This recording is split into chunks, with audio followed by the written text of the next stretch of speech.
आज हम आपको हिंदुस्तान के जिस राज्य के सफर पर लेकर जा रहे हैं, उस राज्य को चाहे आप प्यार करें या ना करें, लेकिन इस राज्य को कोई नजरअंदाज नहीं कर सकता। भारत का वो राज्य जिसने दुनिया को शून्य से परिचित कराया, पूरी दुनिया को गणतंत्र का मूल मंत्र भी इसी राज्य ने समझाया। दुनिया का सबसे बड़ा वाईफाई जोन भी इसी राज्य में है। किसी ने सही कहा है कि गरीबी की भट्टी में तप तप कर महान लोग बनते हैं, और इस राज्य ने भी गरीब होने के बावजूद दुनिया को कई महान चेहरे दिए हैं। भारत में सबसे ज्यादा IAS और बैंक के PO भी इसी राज्य से हैं। दोस्तों, ये वही वो राज्य है जहाँ के 12 साल के बच्चे ने IIT एग्जाम क्लियर कर लिया, और ये वही जगह है जहाँ के बच्चे गरीबी में पढ़कर भी इतने आगे निकल जाते हैं। हम बात कर रहे हैं माता सीता, गौतम बुद्ध, गुरु गोविंद सिंह जी और हमारा अपना बिहार के बारे में। भारत का वो राज्य जहाँ कवि कोकिल विद्यापति जी का जन्म हुआ, जहाँ देश के पहले राष्ट्रपति राजेंद्र प्रसाद जी का जन्म हुआ। तो फिर देर किस बात की, अपना सीट बेल्ट बांध लीजिए अच्छे से और निकलते हैं बिहार की एक शानदार सफर पर। दोस्तों, बिहार वो राज्य है जिसे प्राचीन काल में मगध के नाम से जाना जाता था,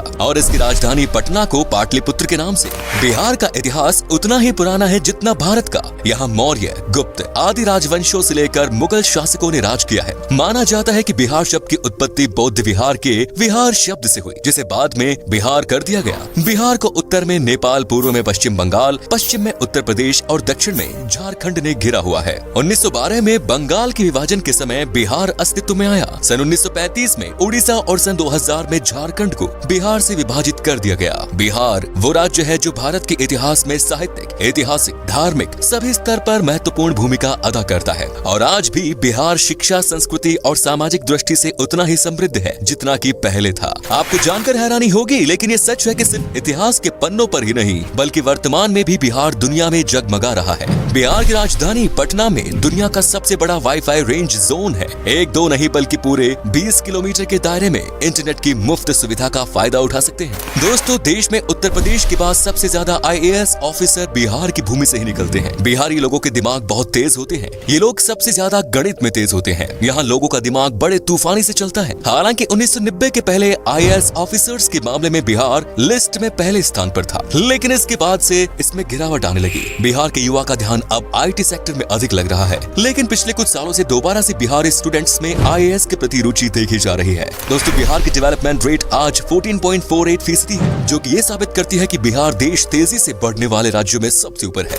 बिहार आज शैक्षिक स्तर पर केरला के शैक्षिक स्तर को टक्कर दे रहा है, बल्कि ये कहना भी अनुचित नहीं होगा कि बिहार में लिटरेट लोगों की संख्या केरला के लोगों से ज्यादा है। दोस्तों, बिहार में कृषकों की बात करें तो वहाँ कोई किसान इतना मजबूर नहीं होता कि उसे आत्महत्या करनी पड़े। दोस्तों, बिहार एक ऐतिहासिक राज्य है। इसके रंग रंग में इतिहास की वो बूंदें छिपी हैं, जो आज भी बिहार की महत्व की सुगंध न सिर्फ देश में बल्कि पूरे दुनिया में पहुंचाती है। इतिहास आज भी बिहार के महत्व की गवाही देता है। इतिहास के पन्नों से बिहार को हटा दिया जाए तो इतिहास का अस्तित्व ही नहीं रह जाएगा। देश के सबसे पुराने हिंदू मंदिर से लेकर बिहार अपने आंचल में और भी कई रोचक तथ्य छिपाए पड़ा है। ऐतिहासिक साक्ष्य को प्रमाण माने तो ईसा से लगभग 6वीं सदी पहले बिहार के वैशाली में ही गणतंत्र की पहली बेल लुकी थी। जब लोगों को गणतंत्र का अर्थ नहीं पता था, तब उस काल में वैशाली में देश की ही नहीं बल्कि दुनिया के पहले गणराज्य की आधारशिला रखी गई। संसद प्रणाली भी वैशाली में मौजूद थी। बिहार वो राज्य है जिसने आजादी के समय भारत छोड़ो आंदोलन में महत्वपूर्ण भूमिका निभाई। दोस्तों, शून्य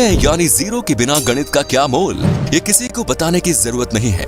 दुनिया को शून्य देने वाले आर्यभट्ट जी का जन्म भी बिहार में ही हुआ था। शायद यही कारण है कि आज भी बिहार के लोग गणित में माहिर होते हैं, और आज भी गणित में यहाँ के लोगों की कोई बराबरी नहीं। बिहार ही वो जगह है जिसने चाणक्य जैसा इकोनॉमिस्ट, चंद्रगुप्त और अशोका जैसा राजा, बुद्ध और महावीर जैसा धर्म प्रवर्तक, आर्यभट्ट जैसा वैज्ञानिक और शेर शाह जैसा शासक दुनिया को दिया। भारत एक ऐसा देश है जहाँ क्रिकेट किसी धर्म से कम नहीं, और MS धोनी का नाम इस धर्म के सबसे पॉपुलर पन्नों में से एक। MS धोनी का जन्म रांची में हुआ था, जो कि पहले बिहार का हिस्सा हुआ करता था। धोनी को लोग आज भारत के सबसे सफल क्रिकेट कप्तान और महान खिलाड़ी के रूप में देखते हैं। सिखों के 10वें गुरु गुरु गोविंद सिंह का जन्म भी बिहार में ही हुआ, और सिखों का पवित्र स्थान हरमिंदर तख्त पटना में है। आपको बता दें कि दुनिया का सबसे पुरानी यूनिवर्सिटी नालंदा यूनिवर्सिटी और तक्षशिला यूनिवर्सिटी भी बिहार में ही है। यहाँ पहले विदेशों से भी लोग पढ़ाई करने आया करते थे। दोस्तों, माता सीता की जन्मभूमि भी एक समय में बिहार में ही थी, जो आजकल नेपाल का हिस्सा हो गया। आपको बता दूं कि जनकपुर में ही माता सीता पैदा हुई, और तब ये बिहार हुआ करता था, जहाँ पर भगवान राम जी आए थे।